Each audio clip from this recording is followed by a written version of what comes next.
La entrevista, el punto de vista de los profesionales en temas de interés nacional e internacional.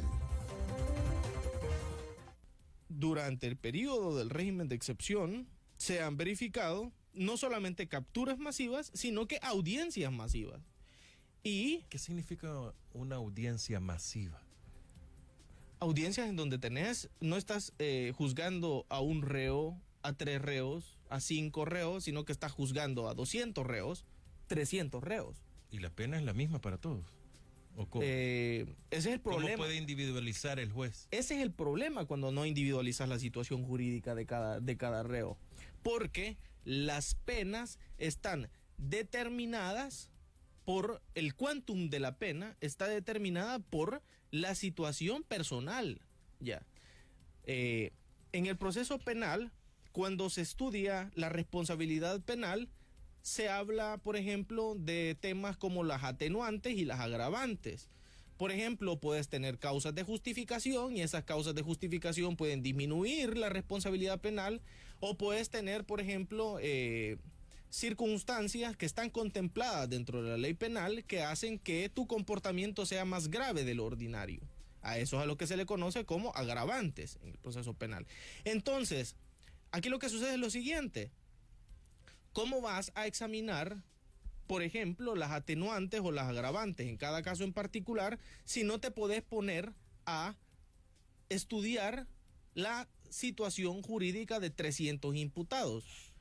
Imagínate cómo tendría que ser una audiencia, cómo es el deber ser de una audiencia en la cual tenés a 300 personas que han sido capturadas. Tendrías que hacer un estudio particularizado de cada caso, y la pena, o en este caso la detención provisional, estaría determinada, digamos, por cada circunstancia en particular. Los jueces, nuestro sistema judicial ha engullido más de lo que puede digerir. Entonces, ahorita tiene un problema grave de indigestión, y las medidas penales o de políticas criminales que ha establecido el régimen son, digamos, como laxantes para que el sistema judicial pueda descargar buena parte de digamos, de estos procesos que se encuentran atorados precisamente por la falta de pruebas, por la acumulación de plazos, por la acumulación de escritos. Si usted tiene suerte, o si usted tiene las condiciones para poder contratar a un abogado particular, dele gracias a Dios, porque hay gente, mucha gente, que ha sido detenida en el marco del régimen de excepción, que no tiene las posibilidades para poder contratar a un abogado, a un defensor particular, a un defensor privado, y eso ha traído aparejada como consecuencia, usted sabe, que una persona, para poder ser juzgada, necesita asistencia técnica, necesita en los procesos es necesario lo que se conoce como postulación preceptiva. Entonces, esto lo que significa es que si no podés contratar a un abogado particular, se te va a contratar un procurador de la Procuraduría General de la República. Pero la Procuraduría General de la República es una institución, de hecho, cooptada por el régimen. Y como es una institución cooptada por el régimen, vos tenés que saber que los defensores públicos siguen los lineamientos del régimen. Y no podés esperar, de pronto puede que existan procuradores que sus propios principios les dicen: yo tengo que defender a mis clientes lo mejor que puedo, pero no todos tienen ese interés. Hay que decirlo de la manera que es. A mí me consta, como servidor judicial que he sido durante un poco más de 3 años, me consta que muchos defensores públicos no se preocupan por la situación jurídica de los imputados a los que defienden, que quieren estudiar el expediente 10 minutos antes de la audiencia. ¿Te parece a vos, salvadoreño al que me estoy dirigiendo, ciudadano al que me estoy dirigiendo, te parece que un defensor público que ha estudiado tu caso 10 minutos antes de la audiencia, sin haber ni siquiera intercambiado una sola palabra con vos, tiene la capacidad para poder defenderte de una manera justa y de una manera óptima. Creo que todos vamos a coincidir acá en que no tiene las herramientas para poder defenderte de una manera óptima, y lo que va a pasar es que al final se va a terminar plegando a la voluntad o a los intereses de la Fiscalía General de la República. Me consta, yo he visto casos de procuradores, de defensores públicos que en lugar de defender los intereses de los indiciados,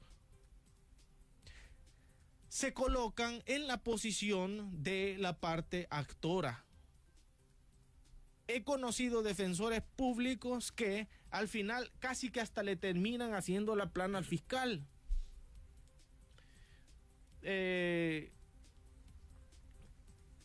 Dicen que sí a todo, no ejercen una defensa técnica adecuada, y a eso hay que agregarle la incapacidad técnica de muchos procuradores.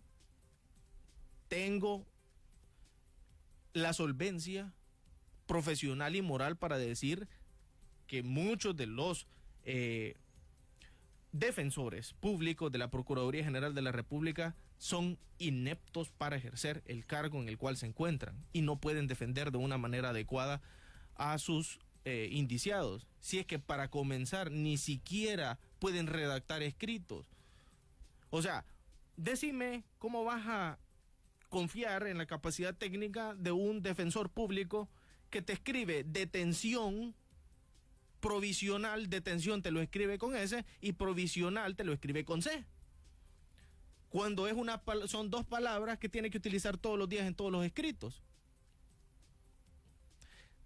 Eso es solamente para que te vayas haciendo una idea. No tienen ni siquiera una idea remota de cuáles son los presupuestos que se deben de adoptar o que se deben de cumplir, de los requerimientos mínimos para la adopción de una medida cautelar.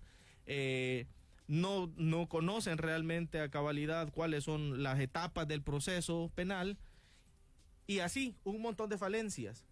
Entonces, el sistema de justicia salvadoreña está diseñado de tal manera que la persona, en el marco del régimen de excepción, que la persona que ha sido detenida tiene muy pocas herramientas para poder defenderse. Ahora, aquí es donde entran mis queridos troles, a los que les mando un saludo. Y vienen y dicen, agarran un minuto de la entrevista o 30 segundos de la entrevista y dicen, miren, Darío, en la entrevista del 2 de agosto a las 7 a.m. en la 106.9, dijo que no estaba a gusto con el régimen porque no se les estaban satisfaciendo los derechos a los criminales. Darío es un defensor de las pandillas. Le pregunto a usted objetivamente, ¿en qué momento yo aquí me he puesto a defender pandilleros? Aquí lo que estamos hablando es de cómo debe de ser un proceso constitucionalmente configurado, porque yo no estoy pensando en el viejo Lin cuando estoy hablando de las reglas procesales penales.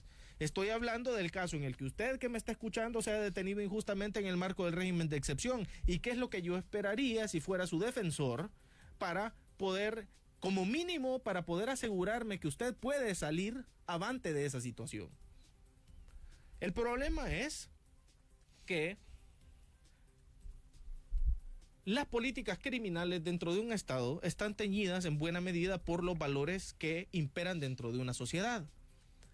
Si los valores imperantes dentro de la sociedad salvadoreña no son los valores de la justicia y de la ética, sino que por el contrario son los valores de la venganza a cualquier costo, entonces las políticas criminales van a estar teñidas de venganza a cualquier costo. Y entonces cualquier costo significa que si tenés que vulnerar la Constitución de la República para poder asegurarte de quitarte la sevicia o la malicia contra los criminales, vas a utilizar todas las herramientas legales a tu disposición para satisfacer tu deseo de venganza. Y eso lo que va a significar es que van a haber daños, como dice el déspota, daños colaterales. Y van a ser daños colaterales altísimos. La cantidad de gente que ha sido detenida en el régimen de excepción y que realmente de la cual la fiscalía no posee pruebas es altísima.